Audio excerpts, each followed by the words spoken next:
कैसे हो दोस्तों। आज से लगभग एक महीने पहले एप्पल ने ये अनाउंस किया था कि वो इंटेल चिप से ट्रांजिशन कर रहा है एप्पल सिलिकॉन चिप पे, जो कि उनकी personal custom made silicon chip है।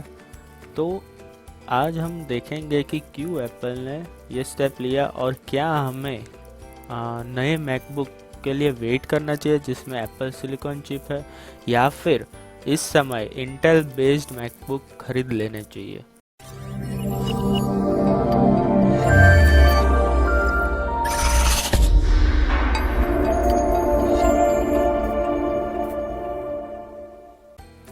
तो पहले तो हम ये जानने की कोशिश करेंगे कि एप्पल ने ये स्टेप क्यों लिया और क्यों उन्हें ज़रूरत पड़ी कि वो अपनी खुद की कस्टम सिलिकॉन चिप बनाए। तो बात ये है कि अब तक इंटेल के हाथ में सारा कंट्रोल था कि वो एप्पल को कितना पावर प्रोवाइड कर सके उनकी चिप्स के द्वारा। पर लास्ट ईयर ऐसा हुआ कि एप्पल ने कुछ स्पेसिफिक परफॉर्मेंस पीक डिमांड की थी इंटेल के पास, पर इंटेल वो परफॉर्मेंस वाली चिप प्रोवाइड नहीं कर पाया। उसकी वजह से उन्हें सेम चिप्स जो अपकमिंग मैकबुक था उसमें डालनी पड़ी।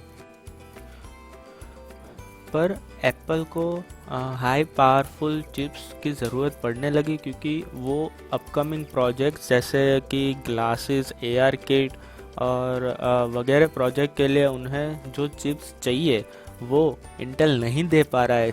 इसीलिए एप्पल को अपनी कस्टम चिप बनानी पड़ी और वो लोग इस पे बहुत भरोसा करते हैं क्योंकि अभी जो आईफोन में जो चिप है 7 नैनोमीटर वाली, तो वो चिप इतनी पावरफुल है कि दुनिया में किसी के पास भी एप्पल जितनी पावरफुल चिप नहीं है।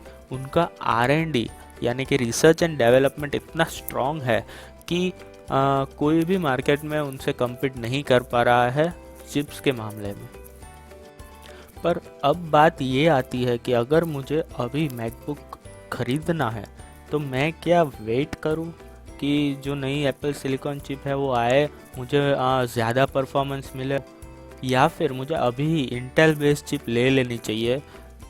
तो एप्पल ने ये कहा है कि ये 2 ईयर ट्रांजिशन प्रोसेस है। मतलब अब 2020 ईयर एंड पे ये लोग ट्रांजिशन शुरू कर रहे हैं और 2022 ईयर एंड तक ये ट्रांजिशन ख़त्म हो जाना चाहिए इनके हिसाब से।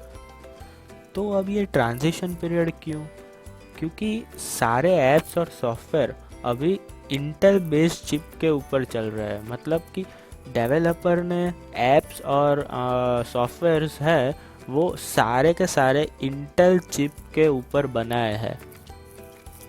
और अगर एप्पल सिलिकॉन चिप इंट्रोड्यूस कर रहा है तो सारे ऐप्स और तो और सॉफ्टवेयर्स एप्पल सिलिकॉन चिप के सपोर्ट में होने चाहिए। तो एप्पल ने एक डेवलपर ट्रांजिशन किट भी लॉन्च की है जिसके मदद से डेवलपर ये ट्रांजिशन इजीली कर पाए। मतलब जो कि अभी इंटेल पे सॉफ्टवेयर चल रहे हैं वो इजीली उसको एप्पल सिलिकॉन चिप पे सपोर्ट या कंपैटिबल हो जाए। तो अब सवाल ये आता है कि अगर 2 ईयर का ट्रांजिशन ख़त्म हो गया, सपोज़ मैंने आज इंटेल बेस्ड मैकबुक प्रो ले लिया और फिर 2 साल के बाद ये ट्रांजिशन ख़त्म हो गया तो एप्पल ने सपोर्ट बंद कर दिया तो? पर नहीं दोस्तों, ऐसा नहीं होगा। ये इंटेल बेस्ड सपोर्ट बहुत सालों तक चलेगा, अप्रॉक्सीमेट 8 to 10 ईयर्स गिन लो। क्योंकि एप्पल अभी और 2 साल के लिए इंटेल के प्रोडक्ट्स बेचेगा और may be 3 years, I don't know, पर एटलीस्ट ट्रांजिशन पीरियड के लिए तो बेचेगा। तो अगर 2024 में भी अगर एप्पल इंटेल बेस्ड प्रोडक्ट बेचता है तो ऑब्वियसली वो उसको और कई सालों तक उसको सपोर्ट देगा। मीनवाइल जो एप्पल सिलिकॉन बेस्ड मैकबुक्स है उनका ट्रांजिशन स्ट्रॉन्ग करेगा और उनका सपोर्ट स्ट्रॉन्ग करेगा सारे ऐप्स और सॉफ्टवेयर के लिए। तो ये प्रोसेस बहुत स्लो है, इसको मिनिमम 8 या 10 साल लग जाएगा। पर आफ्टरवर्ड्स इसका जो परफॉर्मेंस पीक आएगा दैट वुड बी मार्वेलस। और मैं ये भी कहना चाहता हूँ कि एप्पल के जो भी नए इन्वेंशंस होते हैं, नए प्रोडक्ट्स होते हैं, और जो भी नई चीज़ होती है, वो एज अ न्यू कमर आप बाय मत कीजिए। क्योंकि जब भी एप्पल नई चीज़ लॉन्च करता है तो उसको बहुत ही क्या बोलते हैं, अपग्रेड की ज़रूरत पड़ती है, उसमें बहुत सारे बग्स रहते हैं, और उसको एटलीस्ट 1 साल तो दीजिए मेच्योर होने के लिए। एंड फॉर एग्जांपल मैं कहना चाहूँगा कि जो बटरफ्लाई स्विच कीबोर्ड आया था और जो टच बार आया था मैकबुक प्रो में, तो स्टार्टिंग में सबको बहुत नया लगा, सबको ऐसा लगा कि this is something very new and exciting to buy, और काफ़ी लोगों ने अपग्रेड कर लिया था इन स्पाइट ऑफ कि उनका जो पुराना लैपटॉप है वो अभी भी चल सकता था। तो अब आता है कंक्लूजन पे कि क्या हमें इंटेल बेस्ड मैकबुक अभी ख़रीद लेना चाहिए, या फिर मैं थोड़ा सा वेट कर लूँ 6 मंथ्स अप्रॉक्स, क्योंकि मुझे आज की डेट में एक मैकबुक चाहिए और मैं डिसाइड नहीं कर पा रहा हूँ कि क्या करना चाहिए।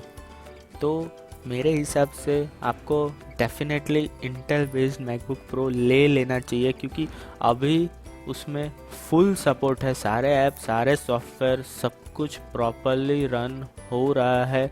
क्योंकि इतने सालों से बग फिक्सेस होते आए हैं, और जो ट्रांजिशन पीरियड है उसमें आपको बहुत बग्स मिलेंगे, बहुत प्रॉब्लम्स आएंगी, और कुछ ऐप्स या कुछ सॉफ्टवेयर्स शायद ना भी चले और आपको वेट करना पड़े कि डेवलपर उसका कंपैटिबल वर्जन निकाले।